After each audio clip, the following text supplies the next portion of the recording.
నమస్తే, welcome to Y news. నేను Pushpa. Bulletin లో ముందుగా హెడ్లైన్స్. ఆర్థిక అసమానతలు లేని నవ సమాజమే లక్ష్యం. చెయ్యేరు సభలో ముఖ్యమంత్రి స్పష్టీకరణ.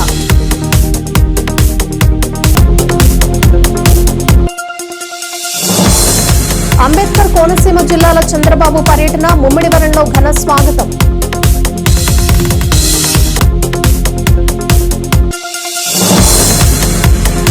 మన్యంలో ఆక్రమణలపై కొరడ. రంపచోడవరంలో అక్రమ కట్టడాల కూల్చివేత.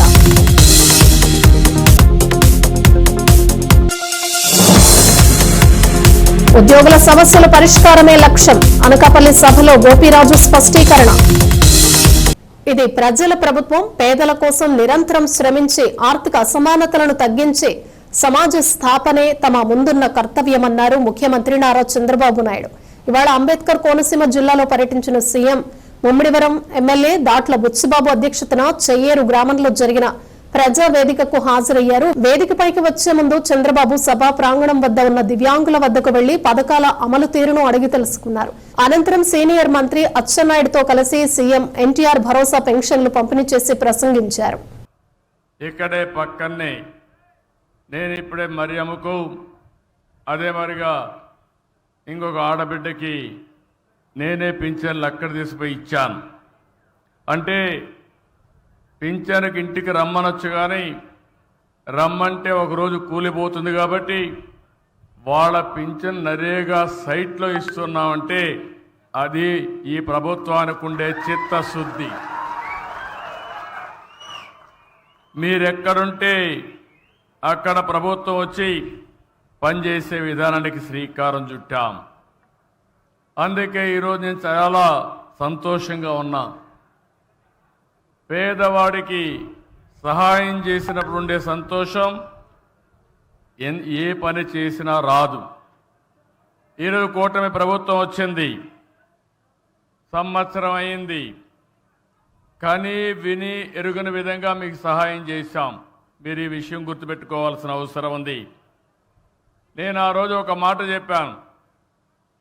ఆ రోజు నేను చెప్పింది ఏప్రిల్ నుంచే పింఛన్లు పెంచుతాను, పింఛను ఏప్రిల్ నుంచి ఇస్తానని మాట నిలబెట్టుకున్న ప్రభుత్వం ఎన్డీఏ ప్రభుత్వం. ఇంకొక పక్క మీరు చూస్తే 12వ నెల 34,000 కోట్ల రూపాయలు పింఛన్ల రూపేణా పేదవాళ్ళకి ఇచ్చిన ఏకైక ప్రభుత్వం భారతదేశంలోనే కాదు, ప్రపంచంలో ఎక్కడా ఉండదు. అలాంటి ప్రభుత్వం ఈ ప్రభుత్వం అని చెప్పి కూడా నేను మీకు తెలియజేస్తున్నా. మనం చరిత్ర కూడా గుర్తుపెట్టుకోవాలి. పేదవాడి కోసం పింఛను పెట్టింది నందమూరి తారక రామారావు గారు 30 రూపాయలు. దాన్ని 75 రూపాయలు చేశాను. మళ్ళీ 200 రూపాయల నుంచి 5 ఏళ్లలో 2,000 రూపాయలంటే 10 రెట్లు పెంచిన ప్రభుత్వం ఈ ప్రభుత్వం.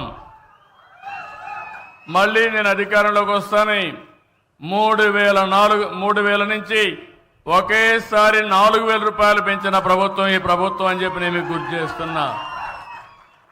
ఒక వృద్ధులకు వితంతువులకే కాదు, ఈరోజు మీరు చూస్తే దివ్యాంగులకి ఒకప్పుడు 5,500 ఉంటే 3,000 చేశాను. 3,000 నుంచి ఇప్పుడు మీరు చూస్తే 6,000 చేశాను. అంటే 500 నుంచి 6,000 రూపాయలు పెంచిన ఏకైక ప్రభుత్వం ఈ ఎన్డీఏ ప్రభుత్వాన్ని మరొకసారి విజ్ఞప్తి చేస్తున్నా. ఎవరన్నా డయాలిసిస్ వచ్చి కిడ్నీ ప్రాబ్లం ఉండి సమస్యలుంటే వాళ్ళకు 10,000 రూపాయలు ఇస్తున్నాం. కొంతమంది బెడ్కే పరిమితం అయిపోయి ఉంటే ఇంట్లో వాళ్ళు కూడా సేవలు చేయాలి కాబట్టి అలాంటి వాళ్లకు 15,000 రూపాయలు ఇచ్చే ఏకైక ప్రభుత్వం. అంటే 4,000, 6,000, 10,000, 15,000 ఇస్తున్నాం. నేను సవాల్ విసురుతున్నా, భారతదేశంలో ఎక్కడైనా ఇస్తున్నారా ఒక్కసారి మీరే వెరిఫై చేసుకోవాల్సిందిగా మిమ్మల్ని కోరుతున్నా. అభివృద్ధి సంక్షేమం సమజోడిగా కూటమి ప్రభుత్వం ఆంధ్రప్రదేశ్ సర్వతోముఖాభివృద్ధికి కృషి చేస్తుందని హోంమంత్రి వంగలపూడి అనిత అన్నారు. అనకాపల్లి జిల్లా నక్కపల్లి మండలంలో పర్యటించిన మంత్రి ఎన్టీఆర్ భరోసా పెన్షన్ల పంపిణీ చేశారు. అభివృద్ధి ఆలంబనగా పనిచేస్తూ ప్రజల ఆశలు ఆకాంక్షలు నెరవేరుస్తామన్నారు. పింఛన్ల పంపిణీ, గ్రామస్తుల యోగక్షేమాలు, కష్టకాలంలో ఉన్న కార్యకర్తల పరామర్శ ఇలా సాగింది. హోంమంత్రి వంగల్పూడి అనిత నక్కపల్లి మండల పర్యటన. ఇవాళ పాయకరూపేట నియోజకవర్గ పర్యటనలో భాగంగా హోంమంత్రి వంగల్పూడి అనిత నక్కపల్లి మండలం ఉద్దండపురం గ్రామం వచ్చారు. తొలుత ఎన్టీఆర్ విగ్రహానికి పూలమాలలు వేసి నివాళులర్పించిన ఆమె గ్రామంలో ఎన్టీఆర్ భరోసా పింఛన్లు పంపిణీ చేశారు. రెండో విడత గ్యాస్ సిలిండర్ల పథకాన్ని ప్రారంభించారు. అనంతరం అనారోగ్యంలో ఉన్న ఆవాల గోవింద్ ఇంటికి వెళ్లి గోవింద్ ఆరోగ్య పరిస్థితిని అడిగి తెలుసుకున్నారు. స్వయంగా టీ కాచి గోవింద్ కుటుంబ సభ్యులకు అందజేశారు. ఈ కార్యక్రమంలో సీనియర్ నేతలు పాల్గొన్నారు.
ముఖ్యమంత్రి నారా చంద్రబాబు నాయుడుకి కోనసీమ జిల్లాలో ఘన స్వాగతం లభించింది. పేదల సేవలో కార్యక్రమంలో భాగంగా ఇవాళ అంబేద్కర్ కోనసీమ జిల్లా ముమ్మిడివరం నియోజకవర్గంలో ముఖ్యమంత్రి పర్యటించారు.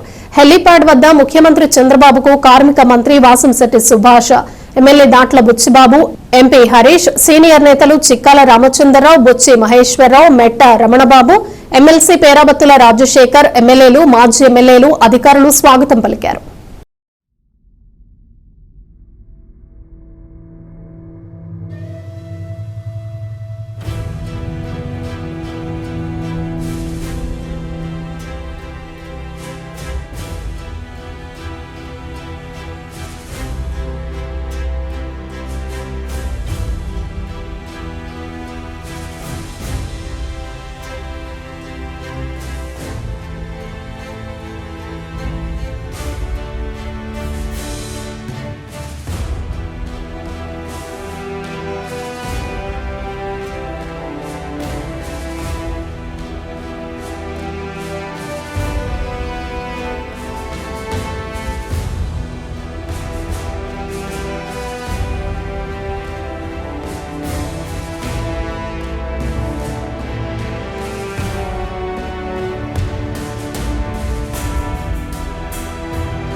గడప గడపలో Telugudesam party Mahanadu super hit అయ్యిందని, దీంతో వైకాపా నేతల్లో గుబులు రేగుతోందని అంబేద్కర్ కోనసీమ జిల్లా కొత్తపేట ఎమ్మెల్యే బండారు సత్యానందరావు అన్నారు. వైసీపీకి మతి భ్రమించిందని, పశ్చాత్తాప దినోత్సవం జరుపుకోవటం మాని వెన్నుపోటు దినోత్సవానికి పిలుపునివ్వటం హాస్యాస్పదంగా ఉందన్నారు. సంవత్సర కాలంగా ప్రజాదరణ చూరగొని మహానాడు కడపలో గొప్పగా విజయవంతమైన సందర్భంలో వైసీపీ నాయకులు సంవత్సర కాలం ఎన్డీఏ కూటమి పాలనపై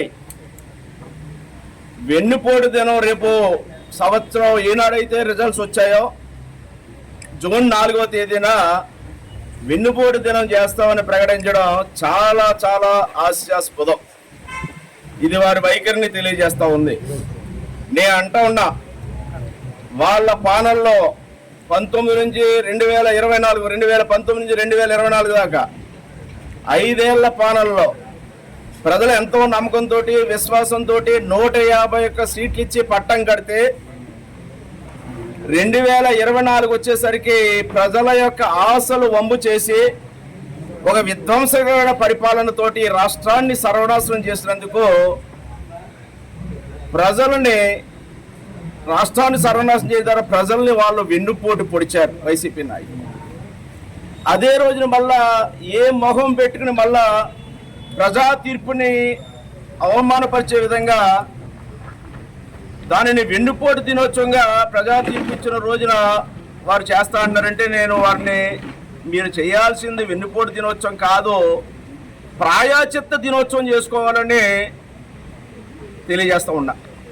ఎందుకంటే మీరు చేసిన ఆ యొక్క విధ్వంసక పాలన, అరాచక పాలనకి ఒక ముఖ్యమంత్రిగా జగన్మోహన్ రెడ్డి అనర్హులు, వారికి పాలన చేత కాదు అని ప్రజలు కేవలం 11 సీట్లకే జూన్ 4న పరిమితం చేశారు.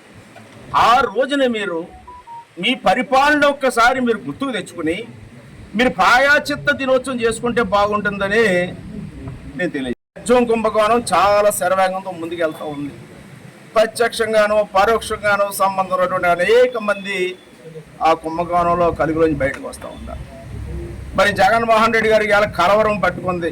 ఎక్కడ మద్యం కుంభకోణంలో ఏ రకంగా ఏ పరిణామాలు ఉంటాయనే దాంట్లో కలవరం పట్టుకుని ఈనాడు వారు వ్యవహరిస్తూ ఉన్నారు. లిక్కర్లో కానీ అదేవిధంగా జత్వాని కేసుల్లో కానీ కొంతమంది అధికారులు ఎవరైతే చట్టానికి వ్యతిరేకంగా, నిబంధనలకి వ్యతిరేకంగా పనిచేశారో వారిని చట్టం తన పని చేసుకుంటాం. అటువంటి కేసుల్లో ఉన్న వాళ్ళు ఈ రోజున ఎందుకు ఐఏఎస్లు ఐపీఎస్లు కేసుల్లో పడుతున్నారంటే అది మీ ప్రభుత్వం 5 ఏళ్ల కాలం చేసిన పాపాల వల్ల వచ్చిన కలిగినటువంటి మీ నిర్వాహకం అని కూడా ఈ సందర్భంగా నేను తెలియజేస్తా ఉన్నా. అటువంటి ఆక్రమణలపై అల్లూరి సీతారామరాజు మన్యం జిల్లా అధికారులు కొరడా జులిపిస్తున్నారు. రంపచోడవరంలో అక్రమ కట్టడాలను కూల్చివేత చేపట్టారు. మండల కేంద్రంలో 389 అక్రమ కట్టడాలను గుర్తించిన ఆర్ఎండ్బి, రెవెన్యూ, విద్యుత్ శాఖ అధికారుల సమక్షంలో అక్రమ కట్టడాలను కూల్చివేత చేపట్టారు. మారేడుమిల్లి రంపచోడవరం మండల కేంద్రంలో అంతర్రాష్ట్ర జాతీయ రహదారికి ఇరువైపులా ఉన్న ఆక్రమణలు తొలగించారు. ఇందులో భాగంగా ముఖ్య రహదారికి 2 వైపులా రహదారి మధ్య నుండి 15 మీటర్ల వరకు ఆర్ఎండ్బిలో ఉన్న అక్రమ కట్టడాలను నిన్న మారేడుమిల్లి మండల కేంద్రంలో, ఈరోజు రంపచోడవరం మండల కేంద్రంలో అధికారుల సమక్షంలో కూల్చివేత మొదలుపెట్టారు. అక్రమదారుల నుంచి ఎటువంటి అవాంఛనీయ సంఘటనలు జరగకుండా పోలీసుల సమక్షంలో అక్రమ కట్టడాల కూల్చివేత చేపట్టారు.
రాష్ట్రంలో ఉద్యోగుల సమస్యలు పరిష్కరించేలా ఏపీ జేఏసీ అమరావతి సంఘం పనిచేస్తుందని సంఘ చైర్మన్ గొప్పరాజు వెంకటేశ్వర్లు అన్నారు. స్థానిక రోటరీ కళ్యాణ మండపంలో ఉద్యోగ సంఘాల సభ్యులతో శుక్రవారం సమావేశం నిర్వహించారు. ఈ సందర్భంగా వెంకటేశ్వర్లు మాట్లాడుతూ గత ప్రభుత్వం ఉద్యోగులను ఎన్నో ఇబ్బందులకు గురిచేసిందన్నారు. ఎప్పుడు జీతాలు పడతాయో తెలియని పరిస్థితి నెలకొందన్నారు.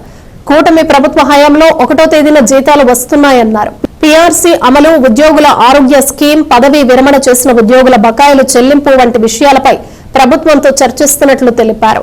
ఉద్యోగుల సమస్యలు పరిష్కరించే సంఘం తరపున పోరాడుతున్నామని పేర్కొన్నారు. భాషా ఉపాధ్యాయుల సమస్యలను పరిష్కరించేలా ప్రభుత్వంతో మాట్లాడి చర్యలు తీసుకోవాలని కోరుతూ సంఘ నాయకులు వెంకటేశ్వరరావుకు సంఘ అధ్యక్షులు పీఆర్కే మూర్తి నాయకులు వినతి పత్రం అందజేశారు. అనంతరం ఉమ్మడి సభ్యుల తహసీల్దార్ల సంఘ సభ్యులతో బొప్పరాజు సమావేశం నిర్వహించారు. ఈ కార్యక్రమంలో డిప్యూటీ తహసీల్దార్ శ్రీరామ్మూర్తి మరియు సంఘ నాయకులు పాల్గొన్నారు. మన సమస్యలు, మీ సమస్యలు మాట్లాడుకున్నాం.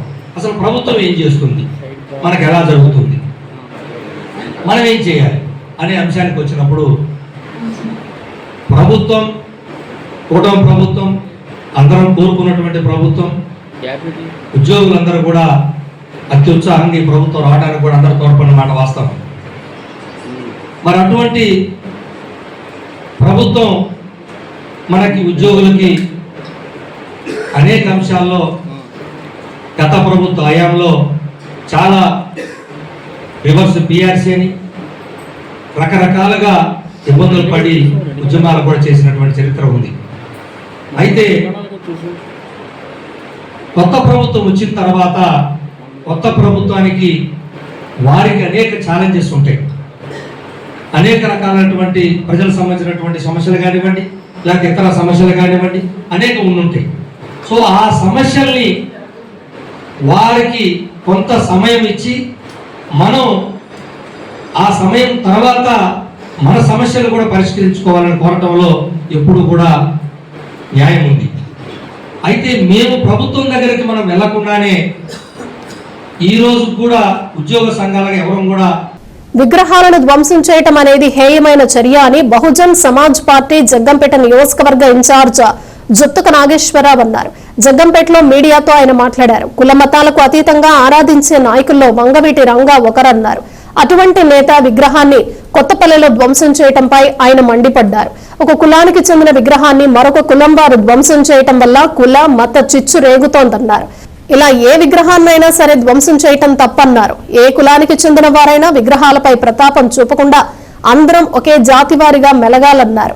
రంగా విగ్రహం చేతులు ధ్వంసం చేసిన వారిని వెంటనే శిక్షించాలని డిమాండ్ చేశారు. ఇటువంటి సంఘటనలు మరొక చోట పునరావృతం కాకుండా చర్యలు తీసుకోవాలని ఆయన కోరారు. నా పేరు జుత్తుక నాగేశ్వరరావు. నేను జగ్గంపేట నియోజకవర్గ బహుజన సమాజ్ పార్టీ ఇన్ఛార్జిగా పనిచేస్తున్నాను. అయితే నిన్నటి రోజున మరి కొత్తపల్లిలో చెరువు గట్టుపై ఉన్నటువంటి వంగవీటి మోహన్ రంగ గారి విగ్రహాన్ని కొంతమంది గుర్తు తెలియని వ్యక్తులు చేతులవి విరగొట్టడం అనేది చాలా హేయమైనటువంటి చర్య. దీనిపై మేము తీవ్రంగా ఖండిస్తున్నాం. ఎందుకంటే ఇలాగా ఒక కులానికి సంబంధించినటువంటి నాయకులను మరొక కులం వారు, మరొక కులానికి సంబంధించిన నాయకులను మరొక కులం వారు ఇలా విగ్రహాల మీద మీ యొక్క ప్రతాపాలు చూపించుకున్నట్లయితే మరి రేపు పొద్దుట ఈ సమాజానికి మనం ఏం తెలియజేస్తున్నాం? ఏదైనా సరే ఆ యొక్క వంగవీటి మోహన్ రంగ గారి విగ్రహాన్ని ఏ వ్యక్తులైతే ధ్వంసం చేశారో ఆ వ్యక్తుల్ని కఠినంగా శిక్షించినప్పుడే ఈ యొక్క దేశంలో ఇటువంటి మత కలహాలు కానీ లేదా కుల వ్యవహారాలు కానీ తగ్గుతాయని మా యొక్క ప్రధానమైన డిమాండ్. కాబట్టి ఆ విగ్రహాన్ని ధ్వంసం చేసిన ఎంతటి వారైనా సరే, ఏ కులం వారైనా సరే తక్షణం వారిపై కఠినమైనటువంటి చర్యలు తీసుకోవాలని ఈ సందర్భంగా తెలియజేస్తున్నాం. కోనసీమ తిరుమలగా ఖ్యాతిగాంచిన వాడపల్లి శ్రీదేవి భూదేవి సమేత వెంకటేశ్వర స్వామివారి దేవాలయంలో హుండీ లెక్కింపు ద్వారా నెల రోజులకు 1,34,00,000 రూపాయల ఆదాయం వచ్చినట్లు ఆలయ డిప్యూటీ కమిషనర్ నల్ల సూర్య చక్రధర్రావు తెలిపారు. ఆలయ అర్చకులు స్వామివారికి ప్రత్యేక పూజలు నిర్వహించి హుండీ లెక్కింపు చేపట్టారు. కార్యక్రమంలో దేవాదాయ ధర్మాదాయ శాఖ అధికారులు, బ్యాంకు సిబ్బంది తదితరులు పాల్గొన్నారు. వాడపల్లి వెంకన్న హుండీల్లో కాసులు గలగల్లాడాయి. కోనసీమ కొంగు బంగారం 7 శనివారాల వాడపల్లి వెంకన్నకు భక్తులు కానుకలు వెల్లువెత్తాయి. నెల రోజులకు సంబంధించిన హుండీలను లెక్కింపు జరిగింది. ఆలయ అర్చకులు విశేష పూజలు అనంతరం హుండీలను తెరిచి లెక్కింపు చేశారు. నెల రోజులకు 1,34,00,000 రూపాయల ఆదాయం సమకూరిందని ఆలయ డిప్యూటీ కమిషనర్ నల్లా సూర్య చక్రధర్రావు తెలిపారు.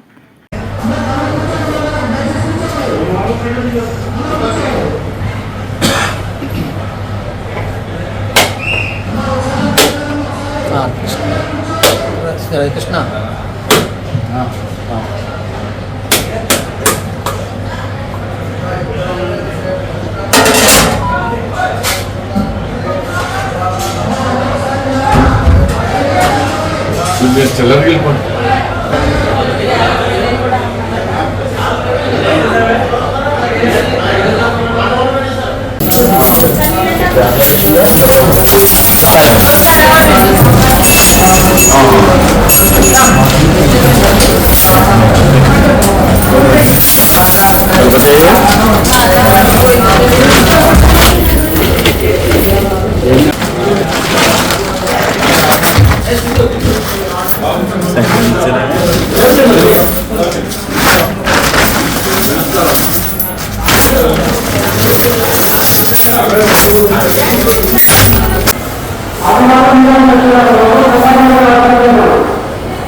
ఓం నమో వెంకటేశాయ నమః. వాడపల్లి క్షేత్రంలో వేయించేస్తున్న స్వయంభూ వెంకటేశ్వర స్వామివారి దేవస్థానంలో ఈ రోజున ఉండీలు లెక్కించగా 31 రోజులకు గాను 1,32,04,170 రూపాయలు రావడం జరిగింది. ఇందులో ఆలయ ప్రధాన ఉండీల ద్వారా 1,11,60,60,745 రూపాయలు, అన్నప్రసాదం ఉండీల ద్వారా 20,43,430 వెరసి 1,32,04,770 రూపాయలుగా రావడం జరిగింది. భక్తురాలు నెల్లు దోపిడీ ద్వారా వచ్చిన బంగారం 104 గ్రాములతో సహా కలిపి మొత్తం 112 గ్రాములు, వెండి 980 గ్రాములు రావడం జరిగింది. ఇది కాకుండా 64 విదేశీ కరెన్సీ కూడా రావడం జరిగింది. ఇందులో తనిఖీదారు వారు Rajahmundry, Kiran second radio, Gopalapuram, B Narendra third radio, అర్చక స్వాములు, గ్రామస్తులు, పత్రికా ప్రతినిధులు, పోలీసులు, శ్రీవాస సేవకులు, కెనరా బ్యాంక్ రావులపాలెం వారు అందులో పాల్గొన్నారు. ఓం నమో వెంకటేశాయ నమః.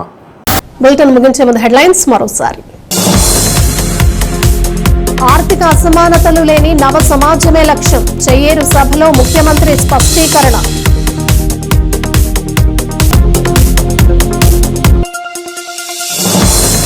అంబేద్కర్ కోనసీమ జిల్లాల చంద్రబాబు పర్యటన, ముమ్మిడివరంలో ఘన స్వాగతం.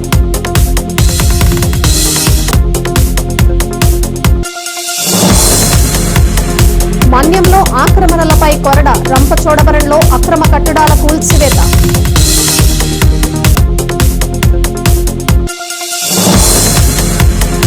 ఉద్యోగుల సమస్యల పరిష్కారమే లక్ష్యం, అనకాపల్లి సభలో గోపీరాజు స్పష్టీకరణ. ఇవి బులెటిన్ విశేషాలు. Keep watching Y news.